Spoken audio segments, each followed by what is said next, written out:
हम संघवाद topic discuss कर रहे हैं, यानी कि हम मेंस सिलेबस का जो है यूपीएससी मेंस सिलेबस में पॉलिटी डिस्कस कर रहे थे GS2 का, जिसमें GS2 में जो है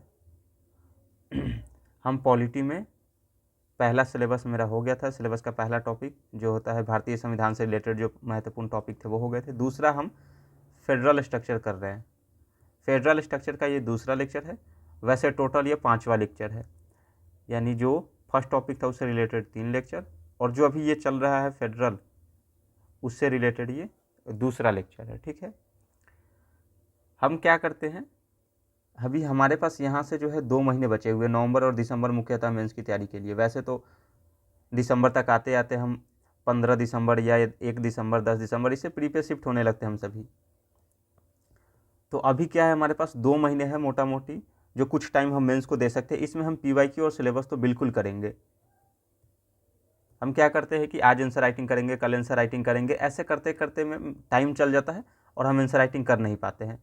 तो उसी के एक ये सॉल्यूशन के तौर पे जो है हम सभी PYQ डिस्कस करें और उसकी फॉर्मेट तैयार करें, ताकि कोई भी PYQ अनजाना ना लगे और उस PYQ का डिमांड क्या कह रहा है वो हम समझ पाए। ठीक है, अब हम क्वेश्चन की ओर बढ़ते हैं।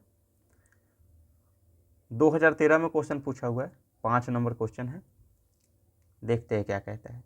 अनेक राज्य सरकारें बेहतर प्रशासन के लिए, अनेक राज्य सरकारें बेहतर प्रशासन के लिए भौगोलिक प्रशासनिक इकाइयों जैसे जनपद व तालुकों को विभाजित कर देती है।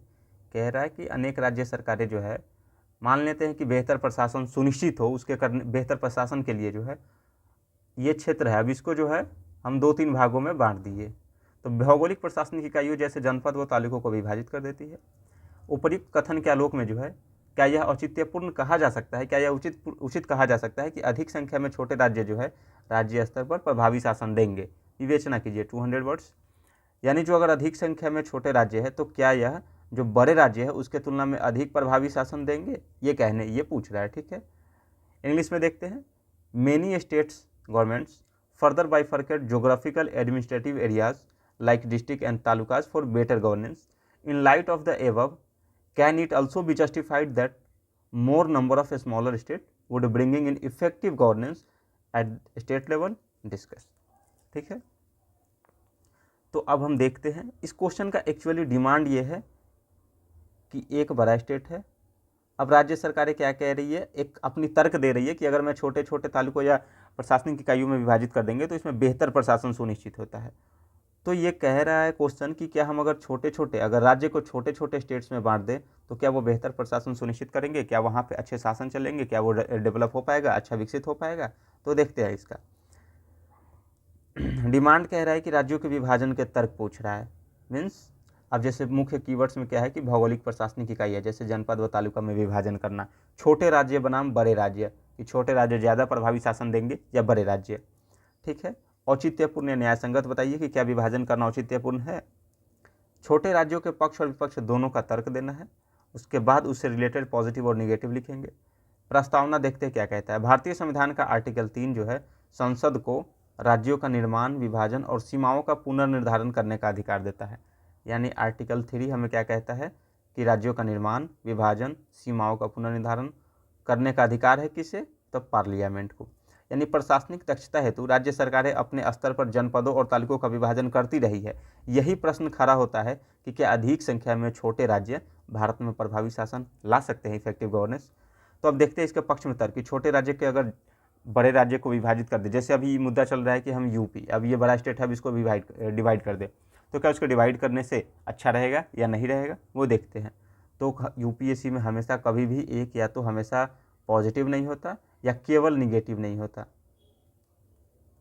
इसमें दोनों होता है। ठीक, तो देखते हैं छोटे राज्य को पक्ष में तर्क, यानी विभाजन करके अगर हम छोटे राज्य बना रहे हैं तो उसके पक्ष में हम क्या तर्क दे सकते हैं, तो प्रशासनिक सुगमता होगी, यानी एडमिनिस्ट्रेटिव कन्वीनियंस। छोटे राज्य शासन को अधिक लोक सुलभ और जवाबदेह बनाते हैं, यानी लोक सुलभ का मतलब है शासन को अधिक लोगों तक पहुंच होगी, लोगों की मांगें पूरी की जाएगी, और जवाबदेह बनाते हैं, जब कोई कार्य नहीं होता है तो उनके प्रति जो है शासन प्रशासन जवाबदेह होते हैं। उदाहरण के लिए छत्तीसगढ़ ने 2000 के बाद पोषण अभियान और धान खरीद कार्यक्रम बेहतर ढंग से लागू किए। ठीक है, क्योंकि वो डिवाइड हो गया था तो छोटे राज्य है। क्षेत्रीय आकांक्षाओं की पूर्ति, यानी रीजनल एस्पिरेशन फुलफिल्ड होता है उससे। छोटे राज्यों से स्थानीय सांस्कृतिक, भाषाई और जनजातीय पहचान को उचित प्रतिनिधित्व मिल पाता है।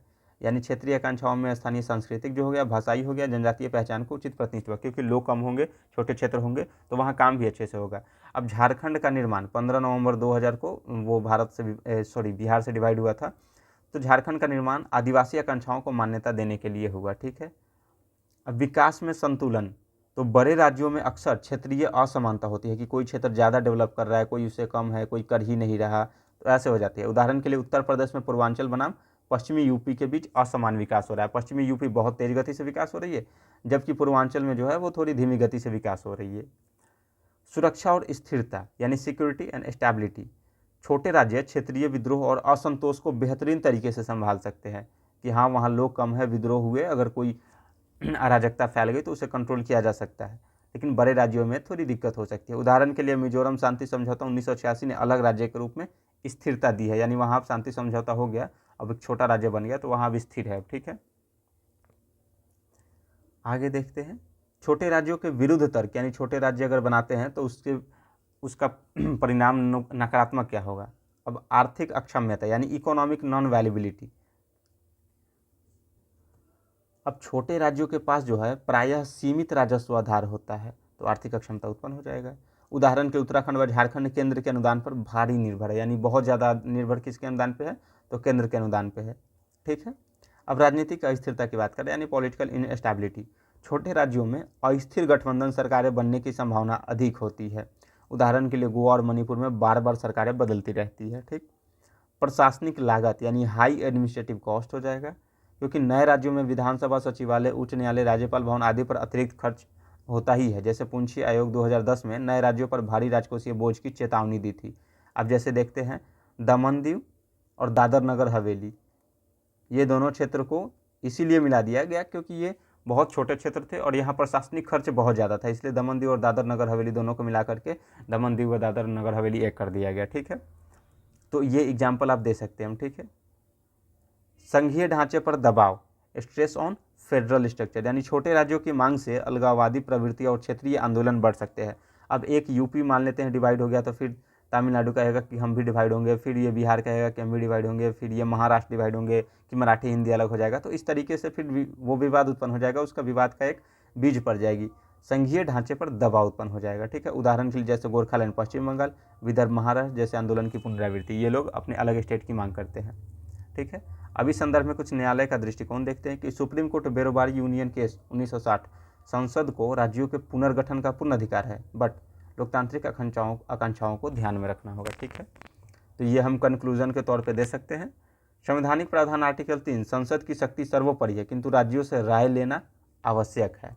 सरकारीय आयोग 1988 में क्या सिफारिश किया था कि राज्यों के विभाजन से पहले राष्ट्रीय एकता और प्रशासनिक दक्षता का मूल्यांकन आवश्यक है।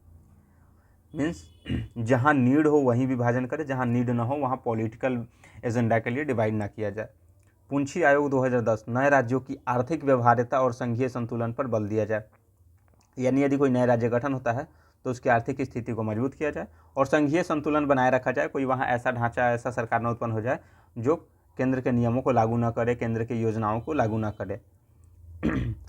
समसामयिक उदाहरण, अब जैसे देखते हैं तेलंगाना 2014 में आंध्र प्रदेश से, यानी कंटेम्प्रेरी, यानी हाल ही में जो एग्जाम्पल हुआ है उसमें तेलंगाना 2014 में आंध्र प्रदेश से अलग हुआ। प्रशासनिक दृष्टि से कुछ लाभ, परंतु हैदराबाद राजस्व विवाद और पानी बंटवारे जैसे मुद्दे अभी भी विवाद में बने हुए हैं।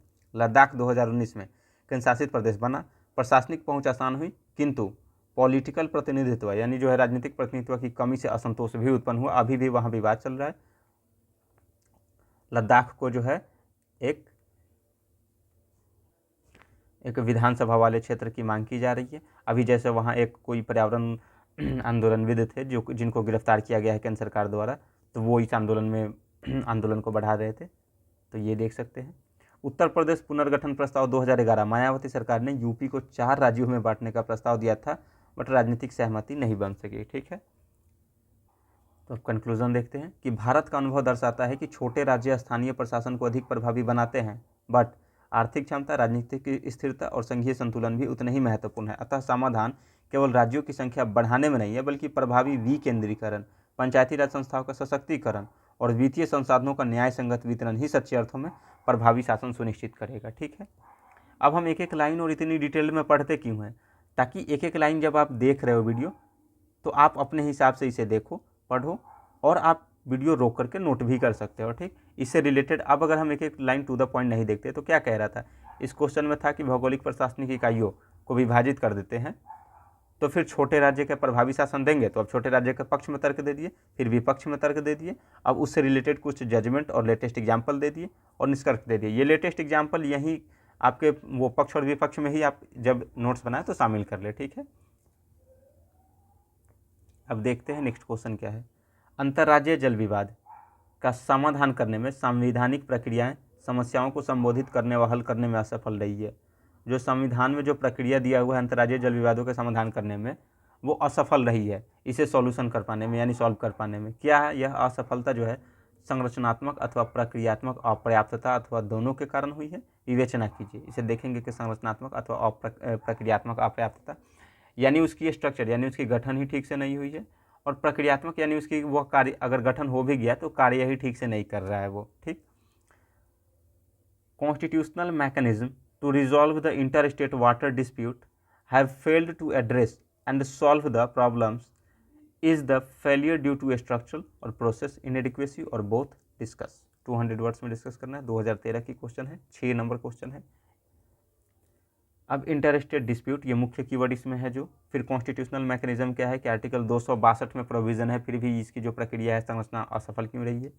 संरचनात्मक कमी क्या है, प्रक्रियात्मक कमी क्या है, वो देखेंगे। अब देखते हैं, भारत में नदियाँ जो है अंतर्राज्यीय प्रकृति की है और संविधान ने इनके विवाद समाधान हेतु विशेष प्रावधान किया है, वो है आर्टिकल 262 यानी अनुच्छेद 262 संसद को जो है अधिकार देता है कि वह अंतर्राज्यीय नदी जल विवादों के निपटारा हेतु कानून बनाए और अदालतों के अधिकार क्षेत्र को बाहर कर दे। यानी आर्टिकल 262 के तहत जो है अंतर्राज्यीय नदी जल विवादों के समाधान के लिए वो संसद कानून बनाएगी, उसमें न्यायालय की भूमिका को बाहर करने की बात कर रहा है। ठीक है, कि न्यायालय की भूमिका को कम किया जाए। Inter state river water dispute act 1956 यानी अंतर्राज्यीय नदी जल विवाद जो है अधिनियम 1956 जल विवादों के निपटान जो हेतु एक ट्रिब्यूनल गठन की व्यवस्था करता है, यानी ट्रिब्यूनल की गठन होनी चाहिए जल विवादों के निपटान हेतु। फिर भी कावेरी, कृष्णा, रावी, व्यास जैसे विवाद दशकों से लंबित है, तो यह प्रश्न उठता है कि विफलता संरचनात्मक या प्रक्रियात्मक अपर्याप्तता है या दोनों के कारण हुई है। ठीक है, तो अब देखते हैं संरचनात्मक अपर्याप्तता क्या है, यानी स्ट्रक्चरल इनएडिक्वेसीज क्या है। संघीय ढांचे की सीमाएं यानी नदी जल राज्यों का जो है स्टेट सब्जेक्ट, जैसे एंट्री 17 स्टेट लिस्ट है, परंतु regulation and development union list entry 56 में है, इसके संघ राज्यों में टकराव, यानी नदी जो है वो नदी राज्यों का विषय है, बट उससे रेगुलेशन जो है एंड डेवलपमेंट जो है वो यूनियन लिस्ट में है, इसीलिए वो हमेशा टकराव होते रहता है। ठीक, उदाहरण के लिए कावेरी विवाद तमिलनाडु वर्सेस कर्नाटक में राज्यों ने केंद्र की भूमिका पर अविश्वास जताया कि अगर मान लेते हैं केंद्र अगर कर्नाटक के पक्ष में दे रहा है तो तमिलनाडु नाराज हो जाएगा, और तमिलनाडु के पक्ष में जा रहा है तो कर्नाटक नाराज हो जाएगा। तो ऐसे में फिर ये विवाद होता है और संघीय ढांचे से संबंधित मुद्दा उत्पन्न हो जाती है। ठीक है, दूसरा है यानी वो संरचनात्मक अपर्याप्तता में अस्थायी संस्थागत ढांचे का अभाव, यानी lack of permanent institution. Permanent कोई भी अभी ढांचा बना ही नहीं है, जैसे हर विवाद पर एडहॉक ट्रिब्यूनल बनते हैं, अस्थायी तंत्र। एडहॉक का मतलब होता है किसी विशेष उद्देश्य के लिए बनाया गया, अब जैसे ही वो उद्देश्य पूरा हो गया तो उसके बाद फिर इसका डिसॉल्व कर दिया जाता है, वो खत्म हो जाता है। अब जैसे तदर्थ समिति होती है, अगर संसदीय समिति की बात करें तो विशेष उद्देश्य के लिए बनती है, अगर वो उद्देश्य पूरा हो गया तो फिर वो समिति डिसॉल्व हो जाती है। तो वही कह रहा है कि हर विवाद पर एडहॉक ट्राइब्यूनल बनते हैं कि स्पेशल ट्राइब्यूनल बनते हैं, अस्थायी तंत्र कोई भी नहीं है। कावेरी जल विवाद ट्रिब्यूनल को 17 साल लगे अवार्ड देने में, यानी वो डिस्प्यूट सुलझाने में कि 17 साल लग गए। ठीक है, न्यायिक समीक्षा का निषेध यानी exclusion of judicial review. Article 262 अदालतों की जो है जुरिस्डिक्शन को प्रतिबंधित करता है, परंतु सुप्रीम कोर्ट ने समय समय पर हस्तक्षेप किया है। आर्टिकल 262 कहता है कि अदालत इसमें भूमिका ना निभाए, वो संसद निभाएगा। ठीक है, पर फिर भी सुप्रीम कोर्ट ने समय समय पर हस्तक्षेप किया, क्योंकि अब राज्य का जो है केंद्र के प्रति जब अविश्वास उत्पन्न हो जाएगा तो ये केस कहाँ चला जाएगा, सुप्रीम कोर्ट में राज्य कर देंगे, तो फिर हस्तक्षेप तो करना ही पड़ेगा। इससे कानूनी अनिश्चितता पैदा हुई है। जजमेंट जैसे state of Karnataka versus state of Tamil Nadu 2018, supreme court ने कावेरी अवार्ड को संशोधित किया। ठीक है, अब प्रक्रियात्मक अपर्याप्तताएं क्या है, यानी प्रोसीजरल इनएडिक्वेसीज क्या है, तो लंबी और जटिल प्रक्रिया है, यानी delays and complexity, inter state water dispute act 1956 के तहत जो है ट्राइब्यूनल गठन और निर्णय में अधिक विलंब होता है, यानी जल्दी गठन ही नहीं होता है। प्रावधान तो कर दिया गया पर गठन ही नहीं हो रहा है, और गठन हो भी रहा है तो एडहॉक के लिए हो रहा है कि एक विशेष उद्देश्य के लिए, अगर वो विवाद खत्म हो गया तो फिर खत्म, ट्राइब्यूनल ही खत्म हो गया। डेटा क्या है, औसतन एक ट्रिब्यूनल को 9 से 10 वर्ष लग जाते हैं निर्णय देने में, PRS रिपोर्ट 2000। ठीक है, अब अनुपालन तंत्र का भी अभाव है, लैक ऑफ इन्फोर्समेंट मैकेनिज्म, यानी ट्राइब्यूनल जो है अवार्ड फाइनल एंड बाइंडिंग होता है परंतु कार्यान्वयन एजेंसी नहीं होती है, यानी ट्राइब्यूनल ने निर्णय तो दे दिया पर उसके कार्यान्वयन के लिए कोई एजेंसी नहीं है। अब एग्जाम्पल के लिए कावेरी विवाद में सुप्रीम कोर्ट को मॉनिटरिंग कमेटी बनानी पड़ी थी ताकि वो जांच पड़ताल देखभाल कर सके। ठीक है, राजनीतिकरण और भावनात्मक अपील, यानी ये करेंगे पॉलिटिसाइजेशन करेंगे एंड पॉपुलिज्म है, जैसे राजनीतिकरण और भावनात्मक अपील होती है। राज्य सरकार विवाद को चुनावी मुद्दा बना देती है। अब राज्य सरकार विवाद को चुनावी मुद्दा बना देती है, ये पॉलिटिकल एजेंडा बन जाता है। एग्जाम्पल के तौर पे आंध्र प्रदेश तेलंगाना के बीच जो है कृष्णा नदी जल बंटवारा हाल ही में 2023 में फिर राजनीतिक मुद्दा बन गया, क्योंकि जब इलेक्शन आया तो कहेंगे मैं इस मुद्दे को सुलझा लूँगा, वो पानी के मुद्दे सुलझा लिए जाएंगे, अब चुनाव खत्म, बात खत्म। डेटा पारदर्शिता की कमी, राज्यों के बीच हाइड्रोलॉजिकल डेटा शेयरिंग में पारदर्शिता का अभाव है। राज्य पानी से रिलेटेड जो एक दूसरे को डेटा शेयर ही नहीं करते। उदाहरण के लिए 2018 में जो है सुप्रीम कोर्ट ने कहा था बिना डेटा साझा किए जो है जल विवाद हल नहीं हो सकते हैं। वो कृष्णा और कावेरी का जल विवाद जो था तमिलनाडु और कर्नाटक के, उसी के संदर्भ में कहा। आगे देखते हैं, कुछ रिपोर्ट्स और आयोग की देख लेते हैं इससे रिलेटेड। सरकारी आयोग 1988 विवादों के त्वरित समाधान हेतु अस्थायी ट्रिब्यूनल की सिफारिश की, यानी एक परमानेंट ट्रिब्यूनल तो होना ही चाहिए कि जब भी विवाद हो तो उसी ट्रिब्यूनल में जाए, स्पेशल उद्देश्य के लिए गठित न किया जाए। पुंछी आयोग 2010 केंद्र की भूमिका को मध्यस्थ और निष्पक्ष बनाने की आवश्यकता पर बल दिया, यानी मध्यस्थ और निष्पक्ष होने चाहिए। ऐसा नहीं कि फिर जिस स्टेट में आपके शासन हो, केंद्र की शासन हो, वहाँ निर्णय उसके पक्ष में चला जाए और जिस स्टेट में विपक्ष के शासन में हो वो वंचित रह जाए, यानी उसकी उपेक्षा कर दिया जाए। ठीक है, संसदीय स्थायी समिति 2016 औसतन 20 से 30 साल तक विवाद चलते रहते हैं, इससे राष्ट्रीय एकता पर खतरा है। Inter state river water dispute amendment bill 2019 एक अस्थायी tribunal plus multi tier dispute resolution committee की स्थापना का प्रावधान करता है। ठीक है, पर वो बिल था, एक्ट बन ही नहीं पाया। लेटेस्ट एग्जाम्पल की बात करें तो कावेरी जल विवाद 2018 सुप्रीम कोर्ट ने तमिलनाडु को 177.25 टीएमसी और कर्नाटक को 284.75 टीएमसी आवंटित किए।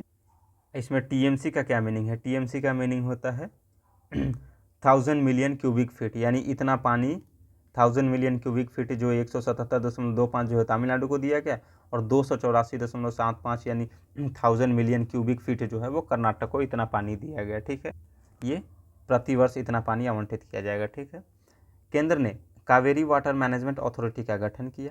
कृष्णा नदी विवाद 2023 आंध्र प्रदेश व तेलंगाना ने केंद्र से पुनः ट्रिब्यूनल गठन की मांग की।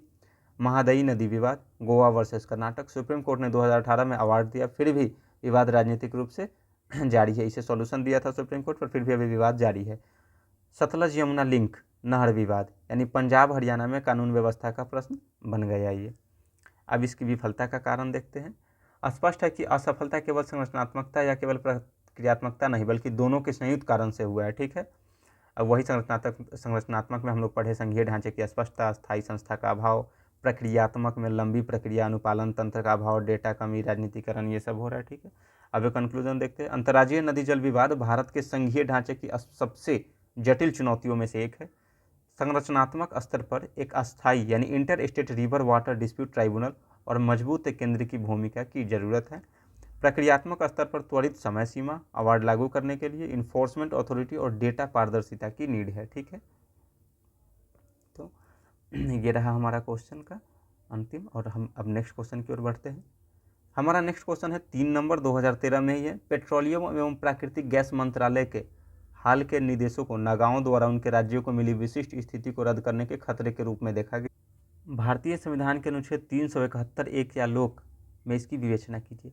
यानी पेट्रोलियम एवं वो प्राकृतिक गैस मंत्रालय द्वारा जो है नागाओं द्वारा उनके राज्यों को मिली विशिष्ट स्थिति को, अब वो विशिष्ट स्थिति क्या है वो देखेंगे। आर्टिकल 370 क्या लोक में इसकी वो विवेचना करेंगे, तो ये भी देखेंगे कि 371 क्या है।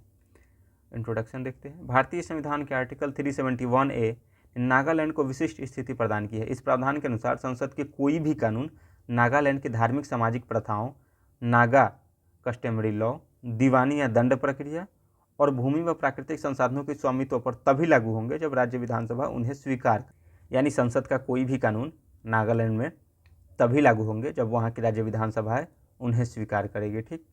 हाल ही में पेट्रोलियम एवं प्राकृतिक गैस मंत्रालय द्वारा हाइड्रोकार्बन अन्वेषण यानी हाइड्रोकार्बन की जो निष्कर्षण के लिए अन्वेषण के लिए निर्देशों को नागाओं ने इसे विशिष्ट संवैधानिक स्थिति पर खतरे के रूप में देखा है। ये 2013 का क्वेश्चन है, तो उस समय विवाद या हाईलाइट था। अनुच्छेद 371 की विशेषताएं प्रथागत कानूनों की सुरक्षा करना यानी कस्टमरी लॉज प्रोटेक्शन, भूमि एवं संसाधनों पर स्वामित्व, लैंड एंड रिसोर्सेज ऑनरशिप, विधानसभा की सहमति अनिवार्य है यानी लेजिस्लेटिव कंसेंट होना चाहिए। उदाहरण नागालैंड में Naga house of customary law प्रशासनिक व सामाजिक नियमों को निर्धारित करता है। ठीक है। विवाद का मूल क्या है यानी कोर ऑफ द कॉन्फ्लिक्ट क्या है कि प्राकृतिक संसाधनों पर स्वामित्व, मंत्रालय के निर्देश, केंद्र को एक्सप्लोरेशन का अधिकार, अन्वेषण, नागाओं का मत संविधान ने भूमि व संसाधन जनजातीय स्वामित्व के अधीन किया है, इसीलिए मंत्रालय का निर्देश जो है वो उल्लंघन कर रहा है। उदाहरण 2014 में ओएनजीसी की ड्रिलिंग परियोजना को स्थानीय नागा संगठनों ने रोक दिया था। संघीय संरचना बनाम विशेष स्थिति यानी केंद्र जो है राष्ट्रीय ऊर्जा सुरक्षा के लिए एक्सप्लोरेशन आवश्यक है, केंद्र कहता है। नागा संगठन कहता है कि यह ऑटोनॉमी अंडर आर्टिकल 371 को कमजोर करता है। जजमेंट क्या है कि state of Nagaland versus Ratan Singh, supreme court 1966 में दिया था कि नागा कस्टमरी लॉ की मान्यता मिली थी। ठीक है। यानी उसका जो प्रथागत कानून है उसको मान्यता दिया था सुप्रीम कोर्ट 1966 में state of Nagaland versus Ratan Singh में। ठीक है। शांति समझौता एवं विश्वास संकट यानी peace accord and trust deficit, 2015 का नागा पीस अकॉर्ड ऑटोनॉमी की गारंटी देता है, 2015 में हुआ था। ऐसी मंत्रालयीय निर्देश जो है ये पीस या अकॉर्ड की जो है विश्वास की कमी करता है या फिर विवाद उत्पन्न करता है। ठीक है। न्यायालय व आयोग की भूमिका क्या है यानी जुडिशियरी एंड कमीशन का क्या मुद्दा है। तो सीलू एओ केस यानी नागालैंड हाईकोर्ट ने क्या निर्णय दिया था कि customary law and land ownership supreme है, यानी नागालैंड के लिए जो है customary law and land ownership वो सर्वोच्च है। Supreme court in natural resources case 2012 2G spectrum, राज्य संसाधनों का अल्टीमेट कस्टोडियन है, यानी राज्य ही संसाधनों का अंतिम रक्षा करता है।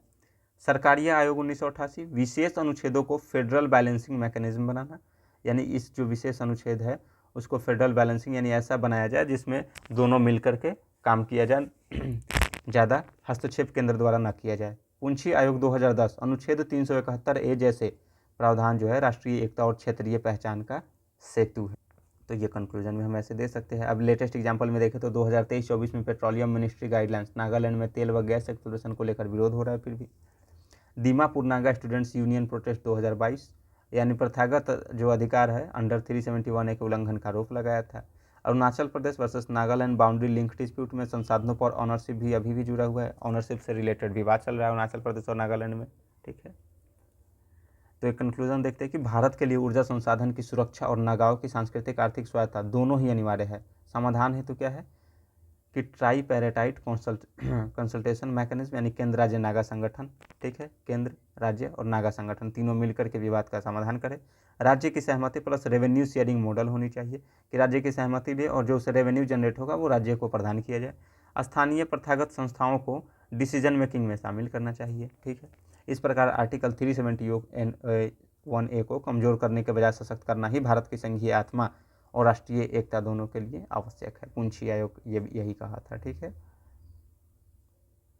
नेक्स्ट क्वेश्चन देखते हैं। 2014 की क्वेश्चन है, क्वेश्चन नंबर 2। यद्यपि परिसंघीय सिद्धांत हमारे संविधान में प्रबल है, परिसंघीय सिद्धांत हमारे संविधान में प्रबल है और वह सिद्धांत संविधान के आधारिक अभिलक्षणों में से एक है, यानी बेसिक स्ट्रक्चर है और प्रबल है संविधान में, बट यह भी इतना ही सत्य है कि भारतीय संविधान के अधीन परिसंघवाद जो है सशक्त केंद्र के पक्ष में झुका हुआ है। यह एक ऐसा लक्षण है जो प्रबल परिसंघवाद की संकल्पना के विरोध में है, यानी हमारे संविधान में संघवाद तो है, जोरों शोरों से संघवाद है और यह बेसिक स्ट्रक्चर भी है, फिर भी कुछ ऐसे प्रोविज़न है जो केंद्र के पक्ष में झुके हुए हैं। तो यही जो केंद्र के पक्ष में झुका हुआ प्रोविज़न जो है वो प्रबल परिसंघवाद की संकल्पना का विरोध करता है। इसके संदर्भ में चर्चा करने की बात कह रहा है। ठीक है। तो संघवाद संविधान का मूल आधार व मूल संरचना है। अब क्यों है? भारतीय संघवाद की विशेषताएं देखेंगे, फेडरल प्लस यूनिटरी, केंद्र की शक्ति क्यों अधिक है, संवैधानिक प्रावधानों सहित, न्यायालयों की भूमिका क्या है फिर, और वर्तमान में एग्जाम्पल देखेंगे। भारतीय संविधान निर्माताओं ने संघवाद को एक मूल अभिलक्षण बेसिक स्ट्रक्चर के रूप में स्वीकार किया, परंतु भारतीय संघवाद का स्वरूप जो है वो अमेरिकी मॉडल जैसा कठोर नहीं है। ठीक, अमेरिकी मॉडल जैसा कठोर नहीं। यह एक सशक्त केंद्र का निर्माण किया गया ताकि भारत की एकता, अखंडता और राष्ट्रीय सुरक्षा बनी रहे। इस कारण इसे अक्सर क्वासी फेडरल विथ यूनिटरी बायस यानी क्वासी अर्धसंघीय और केंद्र के पक्ष में झुके हुए के साथ कहा जाता है। ठीक है, मुख्य भाग इसका क्या है, तो भारतीय संघवाद की विशेषताएं देखते हैं। द्वैत शासन प्रणाली, dual polity, union plus state, यानी वो विषय बांटा गया हुआ है कि संघ सूची का अलग है, राज्य सूची का अलग शासन करेगा। शक्तियों का विभाजन, यानी संघ सूची, राज्य सूची, समवर्ती सूची, स्वतंत्र न्यायपालिका होनी चाहिए, संविधान सर्वोच्च, यह सब संघवाद को मजबूत करता है। सशक्त केंद्र की झलक देखें तो विधायी शक्ति में यूनियन लिस्ट, स्टेट लिस्ट, यानी यूनियन लिस्ट ज़्यादा है, स्टेट लिस्ट है पहला। दूसरा जो है आर्टिकल 249, 250, 252 केंद्र राज्य विषयों पर भी कानून बना सकता है। केंद्र जो है राज्य विषयों पर भी कानून बना सकता है। उदाहरण के लिए जो है कोविड-19 के दौरान डिजास्टर मैनेजमेंट एक्ट का प्रयोग किया केंद्र। ठीक है, वित्तीय शक्ति के संदर्भ में देखो तो केंद्र के पास मेजर टैक्सेशन पावर है। अब जीएसटी भी लाया गया तो 101वां संविधान संशोधन 2016, राज्यों की कराधान स्वतंत्रता कम हुई है। ठीक है, 15th कमीशन जो है फाइनेंस कमीशन, वो राज्यों की राजस्व निर्भरता 41% तक है केंद्र पर, कि 41% अनुदान दिया जाता है राज्यों को। ठीक है, तो उसकी स्वतंत्रता को कम करता है। प्रशासनिक शक्ति क्या है, तो ऑल इंडिया सर्विस जो है अनुच्छेद 312 यानी अखिल भारतीय सेवाएं केंद्र का नियंत्रण है, उसमें नियुक्ति और उसके नियंत्रण है केंद्र का। उदाहरण के लिए फिर अभी हाल ही में दिल्ली का GNCTD अमेंडमेंट एक्ट 2023 वो पारित हुआ, जिसमें दिल्ली के निर्वाचित सरकार और उपराज्यपाल के बीच विवाद उत्पन्न हो गया है।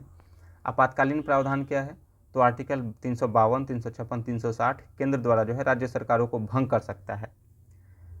डेटा क्या है, 1950 से अब तक 130 से ज़्यादा बार राष्ट्रपति शासन लागू किया जा चुका है। सशक्त केंद्र की झलक, तो ये हमारा हो गया पॉइंट, ये रिपीट हो गई है ये। अब देखते हैं इसके न्यायालय दृष्टिकोण क्या है, कि केशवानंद भारती में सुप्रीम कोर्ट कहा कि संघवाद बेसिक स्ट्रक्चर है। SR बोमई में राष्ट्रपति शासन की शक्ति को सीमित किया गया।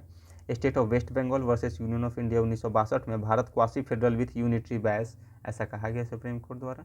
ठीक है, अब सरकारी आयोग 1988 राज्यों को अधिक स्वायत्तता प्रदान करने की बात करता है। पूंछी आयोग 2010 संघीय सहयोग संस्थागत बनाने की सिफारिश करता है। संघीय सहयोग पर जो है संघीय सहयोग को संस्थागत बनाने की सिफारिश करता है। नीति आयोग 2015 सहकारी व प्रतिस्पर्धी संघवाद पर जोर देता है।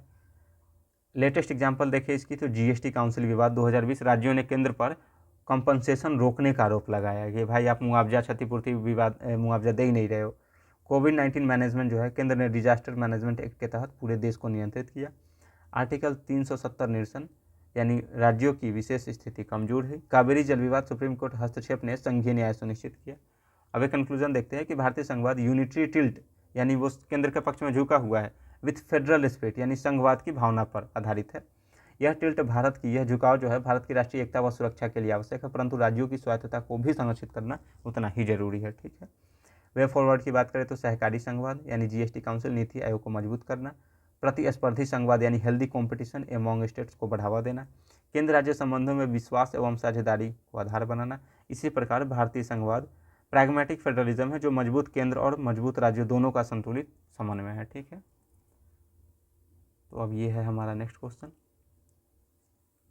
अगर हम इतने फेडरल में जितने भी क्वेश्चन आए हैं उससे रिलेटेड अगर हम सारे क्वेश्चन अगर डिस्कस कर लेते हैं, तो फेडरल से जितने भी रिलेटेड टॉपिक हमें नोट्स में पढ़ने होते हैं, चाहे वो पॉलिटी हो या चाहे वो विजन IAS की मेंस के लिए नोट्स हो, वो सारे इसी PYQ के डिस्कशन से क्लियर हो जाएंगे। इसीलिए कहा जाता है कि आप नोट्स तो पढ़ो पर PYQ की एक शॉर्ट नोट्स तैयार करो, उसका एक फॉर्मेट तैयार कर लो, ताकि उससे रिलेटेड कोई भी क्वेश्चन आए, और अगर 10 से 15 क्वेश्चन आए हुए हैं तो सारे टॉपिक इसी से ही कवर हो जाएंगे। कोई भी कोचिंग इंस्टीट्यूट नोट्स कैसे तैयार करता है, तो वो भी तो PYQ थीम के बेस पे ही तो नोट्स तैयार करते हैं। तो हम अगर PYQ डिस्कस कर लेंगे तो हमारा एक टॉपिक ही क्लियर हो जाएगा। ठीक है, तो आधा घंटा आज हमारा हो गया। बाकी से जो ये 2015 से जो है कल डिस्कस करेंगे क्वेश्चन। ठीक है, आप सभी यहाँ अंत तक देखें, इसके लिए धन्यवाद, शुक्रिया।